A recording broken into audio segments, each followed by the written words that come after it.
ನಮಸ್ತೆ ಸ್ನೇಹಿತರೆ, ಇವತ್ತು ನಾವು ಪ್ರಥಮ BA BComನ ಕನ್ನಡದಲ್ಲಿ ಆಡಳಿತ ಕನ್ನಡದಲ್ಲಿ ತುಂಬಾ ಮುಖ್ಯವಾಗಿರುವಂತಹ ಪ್ರಶ್ನೆ ಅರೆಕಾಲಿಕ ಪತ್ರ. ಅರೆಕಾಲಿಕ ಪತ್ರ ಬರೆಯುವ ಸಂದರ್ಭವನ್ನು ತಿಳಿಸಿ ಅಥವಾ ಅರೆಕಾಲಿಕ ಪತ್ರದ ಬಗ್ಗೆ ತಿಳಿಸಿ ಅಂತ ಕೇಳಿದಾಗ ನಾವು ಇದನ್ನು ಬರಿಬೇಕಾಗ್ತದೆ. ಪುಟ ಸಂಖ್ಯೆ 112ರಲ್ಲಿದೆ ನೋಡಿ. ಅರೆ ಸರಕಾರಿ ಪತ್ರ.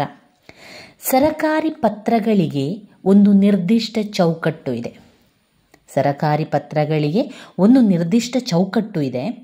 ಔಪಚಾರಿಕ ಚೌಕಟ್ಟನ್ನು ಸಡಿಲಿಸಿ ವೈಯಕ್ತಿಕ ಭಾವ ಮತ್ತು ರೂಪು ಕೊಟ್ಟು ಸರಕಾರಿ ಕಾರ್ಯದ ಬಗೆಗೆ ಒಬ್ಬ ಸರಕಾರಿ ಅಧಿಕಾರಿ ಇನ್ನೊಬ್ಬ ಸರಕಾರಿ ಅಧಿಕಾರಿಗೆ, ಒಬ್ಬ ಸರಕಾರಿ ಅಧಿಕಾರಿ ಮತ್ತೊಬ್ಬ ಸರಕಾರಿ ಅಧಿಕಾರಿಗೆ ಅಥವಾ ಸ್ಥಳೀಯ ಸಂಸ್ಥೆಯ ಅಧಿಕಾರಿಗೆ ಅಥವಾ ಖಾಸಗಿ ವ್ಯಕ್ತಿಗೆ ಆತ್ಮೀಯವಾದ ರೀತಿಯಲ್ಲಿ ಪತ್ರ ಬರೆಯುತ್ತಾನೆ.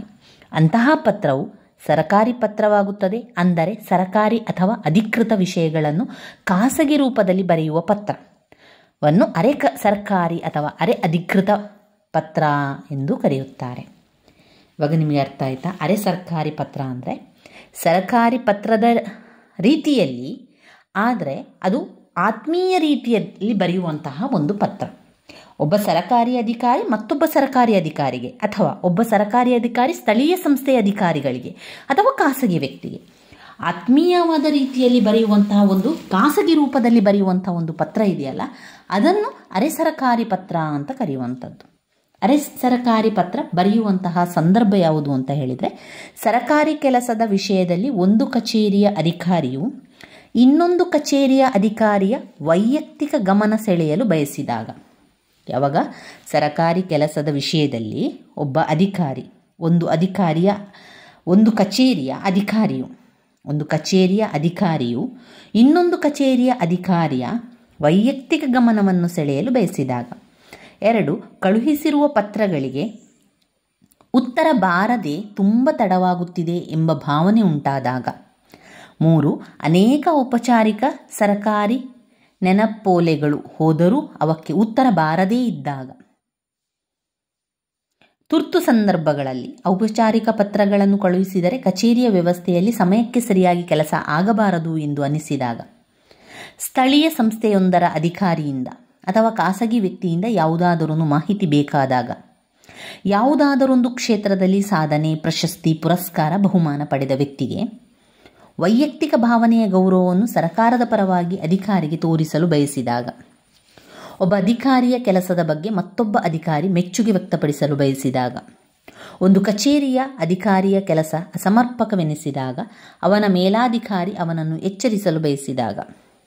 ಕಚೇರಿ, ಇಲಾಖೆಗಳ ನಡುವೆ ನಡೆಯುವ ಅಧಿಕೃತ ಸರಕಾರದ ವ್ಯವಹಾರ ಆ ಕಚೇರಿಗಳ ಮುಖ್ಯಾಧಿಕಾರಿಗಳಲ್ಲದೆ ಇತರರಿಗೆಲ್ಲ ತಿಳಿಯಬಾರದು ಎಂದೆನಿಸಿದಾಗ. ಅಂದರೆ ವಿಷಯದ ಗೌಪ್ಯತೆ ಕಾಪಾಡಬೇಕಾದಾಗ. ಸಾರ್ವಜನಿಕವಾಗಿ ಪ್ರಕ್ಷುಬ್ಧವಾದ ವಾತಾವರಣ ಸೃಷ್ಟಿಯಾದ ಸಂದರ್ಭದಲ್ಲಿ ನಿಯಂತ್ರಿಸುವ ಉದ್ದೇಶದಿಂದ ಸಂಬಂಧಪಟ್ಟ ಅಧಿಕಾರಿಗಳು ಬರೆಯುವ ಪತ್ರಗಳು. ಇಂಥ ಹಲವಾರು ಸಂದರ್ಭಗಳಲ್ಲಿ ಅರೆ ಸರಕಾರಿ ಪತ್ರಗಳನ್ನು ಬರೆಯಬೇಕಾಗ್ತದೆ. ಇನ್ನು ಅರೆ ಸರಕಾರಿ ಪತ್ರದ ರೂಪರೇಷೆಗಳನ್ನು ನಾವು ನೋಡಿದರೆ, ಅರೆ ಸರಕಾರಿ ಪತ್ರ ಬರೆಯುವ ತನ್ನ ಸ್ವಂತ ವಿಳಾಸ ಪತ್ರವನ್ನೇ ಬಳಸಬೇಕು. ಅಂದರೆ ಲೆಟರ್ ಹೆಡ್ ಇದೆಯಲ್ಲ, ಅದು ತನ್ನ ಸ್ವಂತ ವಿಳಾಸ ಪತ್ರವನ್ನೇ ಬರೆಯಬೇಕು. ಅಧಿಕಾರಿಯ ಹೆಸರು, ಪದನಾಮ, ವಿಳಾಸಗಳು ಮುದ್ರಿತವಾಗಿರುವ ವಿಳಾಸ ಪತ್ರ ಇಲ್ಲದಿದ್ದರೆ ಇದೇ ರೀತಿಯ ಪತ್ರವನ್ನು ಬೆರಳಚ್ಚನ್ನು ಕೂಡ ಮಾಡ್ಬೋದು. ಪತ್ರ ಸಂಖ್ಯೆಯನ್ನು ಬರೆಯುವ ಪೂರ್ವದಲ್ಲಿ ಅರೆ ಸರಕಾರಿ ಪತ್ರ ಅಂತ ಬರೀಬೇಕು. ಪತ್ರ ಆರಂಭದಲ್ಲಿ ವಿಳಾಸದಾರರ ಹುದ್ದೆ, ಕಚೇರಿಯ ವಿಳಾಸಕ್ಕೆ ಬದಲಾಗಿ ನೇರವಾಗಿ ಅವರ ಹೆಸರನ್ನೇ ಸಂಬೋಧಿಸಿ ಬರೆಯಬೇಕು. ಮಾನ್ಯರೇ ಎಂಬುದಕ್ಕೆ ಬದಲಾಗಿ ಪ್ರಿಯ ಶ್ರೀ ರಂಗನಾಥ್ ಅವರೇ, ಆತ್ಮೀಯರಾದ ಶ್ರೀ ಚೇತನ್ ಕುಮಾರ್ ಅವರೇ, ಮಾನ್ಯ ಶ್ರೀ ರಘು ಅವರೇ, ಗೌರವಾನ್ವಿತ ಧರ್ಮರಾಜ್ ಅವರೇ, ಈ ರೀತಿಯ ಒಂದು ಉದಾಹರಣೆಗಳು. ವಿಷಯ ಉಲ್ಲೇಖಗಳು ಅರೆ ಸರ್ಕಾರಿ ಪತ್ರದಲ್ಲಿ ಕೂಡ ಇರ್ತದೆ. ಪತ್ರದ ಒಕ್ಕಣೆಯಲ್ಲಿ ಸರಕಾರಿ ಅಥವಾ ಅಧಿಕೃತ ವಿಷಯಗಳಿದ್ದರೆ ಬರವಣಿಗೆಯಲ್ಲಿ ವೈಯಕ್ತಿಕತೆಯ ಛಾಪು ಇರಬೇಕಾದುದು ಅಗತ್ಯ. ಇನ್ನು ಪತ್ರವನ್ನು ತಮ್ಮ ವಿಶ್ವಾಸಿ, ತಮ್ಮ ನಂಬುಗೆ ಎಂದು ಕೊನೆಗೊಳಿಸಿ ಪತ್ರ ಬರೆಯುವ ಅಧಿಕಾರಿ ತನ್ನ ಸಹಿ ಹಾಕಬೇಕು. ಸಹಿಯ ಕೆಳಗೆ ಹೆಸರು ಬರೆಯಬೇಕು.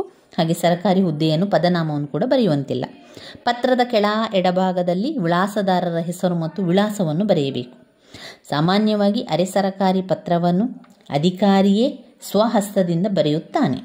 ಪತ್ರವನ್ನು ಬೆರಳಚ್ಚು ಮಾಡಿಸಬೇಕಾದಲ್ಲಿ ಮಾಡಿಸಿ, ಪತ್ರಾರಂಭದಲ್ಲಿ ವಿಳಾಸದಾರರ ಅಧಿಕಾರಿಯ ಹೆಸರನ್ನು ಸಂಬೋಧನೆಯ ಬಗೆಯಲ್ಲಿ ಬರೆದು, ಪತ್ರದ ಕೆಳಗೆ ಎಡಭಾಗದಲ್ಲಿ ವಿಳಾಸದಾರರ ಪೂರ್ಣ ವಿಳಾಸವನ್ನು ಅಧಿಕಾರಿಯೇ ಸ್ವಹಸ್ತಾಕ್ಷರದಲ್ಲಿ ಬರೆದು ಪತ್ರವನ್ನು ತಾನೇ ಮೊಹರು ಮಾಡಿ ಅನಂತರ ಕಚೇರಿಯಲ್ಲಿ ಸಂಬಂಧಪಟ್ಟವರಿಗೆ ಅಂಚೆಗೆ ಹಾಕಲು ನೀಡ್ತಾನೆ. ಅರೆ ಸರಕಾರಿ ಪತ್ರದ ಲಕೋಟೆಯ ಮೇಲೆಯೂ ಕೂಡ ವಿಳಾಸದಾರರ ಅಧಿಕಾರಿಯ ಸ್ವಂತ ಹೆಸರಿನ ವಿಳಾಸವನ್ನೇ ಬರೆದಿರುತ್ತದೆ. ಹುದ್ದೆಯಲ್ಲಿರುವ ವ್ಯಕ್ತಿಯ ಹೆಸರಿನಲ್ಲಿ ಪತ್ರ ಹೋಗುವುದರಿಂದ ಅಧಿಕಾರಿಗೆ ನೇರವಾಗಿ ಪತ್ರ ತಲುಪುತ್ತದೆ. ತಕ್ಷಣ ಆ ಪತ್ರವನ್ನು ಓದಿ ವಿಷಯ ತಿಳಿದುಕೊಳ್ಳುವುದಕ್ಕೆ ಅನುಕೂಲವಾಗ್ತದೆ. ಇದು ಮಾದರಿ, ಅರೆ ಸರಕಾರಿ ಪತ್ರವನ್ನು ಬರೆಯಬೇಕಾದಂತಹ ಮಾದರಿಯಾಗಿದೆ. ನೋಡಿ, ಇಲ್ಲಿ ಅವರ ವಿಳಾಸವನ್ನು ಬರೆಯುವಂಥದ್ದು, ವಿಷಯ ಏನು ಅಂತ ಬರೆಯುವಂಥದ್ದು, ಕನ್ನಡ ಅಧ್ಯಾಪಕರ ಹುದ್ದೆ ಖಾಲಿ ಇರುವುದರ ಬಗ್ಗೆ ಉಲ್ಲೇಖ ಬರೆಯುವಂಥದ್ದು, ನಂತರ ಅವರಿಗೆ ವಿಷಯವನ್ನು ತಿಳಿಸುವಂಥದ್ದು. ನೋಡಿ, ಕೆಲಸ ಇದೆ, ಇಲ್ಲಿ ಖಾಲಿ ಇದೆ ಅಂತ ಹೇಳಿ ವಿಷಯವನ್ನು ಬರೆಯುವಂಥದ್ದು. ಇದೇ ವಿಷಯ ಆಗಬೇಕು ಅಂತ ಇಲ್ಲ, ಇದೊಂದು ಮಾದರಿ ಆಗಿರುವಂಥದ್ದು. ಇದೇ ರೀತಿಯಲ್ಲಿ ನೀವು ಬರಿಬಹುದು. ನೀವು ಈಗ ಪರೀಕ್ಷೆಗೆಲ್ಲ ಬರಿಬೇಕಾದ್ರೆ ಈ ರೀತಿಯ ಒಂದು ಸೈಡಲ್ಲಿ ವಿಳಾಸ ಇರುವಂಥ ಜಾಗದಲ್ಲಿ ಇರಬೇಕು, ಸಹಿ ಇರುವಂಥ ಜಾಗದಲ್ಲಿ ಇರಬೇಕು, ವಂದನೆ ಇರಬೇಕು, ವಿಷಯ ಇರಬೇಕು, ಉಲ್ಲೇಖ ಇರಬೇಕು, ಇದೆಲ್ಲ ಕೂಡ ಇರಬೇಕು. ಇದರಲ್ಲಿ ಬರುವಂತಹ ವಿಷಯ ಇದೆಯಲ್ಲ, ಪುಟ್ಟದಾಗಿ ಪುಟಾಣಿಯಾಗಿ ಸ್ವಲ್ಪ ಬರೆದ್ರೆ ಸಾಕು. ಇದು ಅರೆ ಸರಕಾರಿ ಪತ್ರದ ಮಾದರಿಯಾಗಿರುವಂಥದ್ದು. ತುಂಬಾ ಮಾದರಿ ಇದೆ, ನೀವು ಅದನ್ನು ನೋಡ್ಕೊಳ್ಬೋದು, ಬೇರೆ ಬೇರೆ ರೀತಿಯ ಮಾದರಿಗಳು. ಇದೊಂದು ಅರೆ ಸರಕಾರಿ ಪತ್ರದ ಮಾದರಿ. ಮಾದರಿ 2 ಕೊಟ್ಟಿದ್ದಾರೆ ನೋಡಿ. ಇದು ಇಲ್ಲಿ ಇನ್ನೊಂದು ಮಾದರಿ, ಕರ್ನಾಟಕ ಸರ್ಕಾರದಲ್ಲಿ ಬರೆಯುವಂಥದ್ದು. ಇದು ಮಾದರಿ 3. ಯಾವ ರೀತಿ ಯಾವುದು ಕೂಡ ನಾವು ಬರಿಬೋದು, ಯಾವುದು ನಮಗೆ ತುಂಬಾ ಸುಲಭ ಅಂತ ಅನ್ನಿಸ್ತದೆ ಅದನ್ನು ಬರಿತಾ ಹೋದರೆ ಆಯಿತು.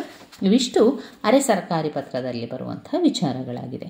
ನನ್ನ ವೀಡಿಯೋಸ್ ಎಲ್ಲ ನಿಮಗೆ ಇಷ್ಟ ಆಗ್ತಾ ಇದ್ದರೆ ಲೈಕ್ ಕೊಡಿ, ಶೇರ್ ಮಾಡಿ, ಹಾಗೆ ಸಬ್ಸ್ಕ್ರೈಬ್ ಮಾಡಲಿಕ್ಕೆ ಮರಿಬೇಡಿ ಸ್ನೇಹಿತರೆ. ಧನ್ಯವಾದಗಳು.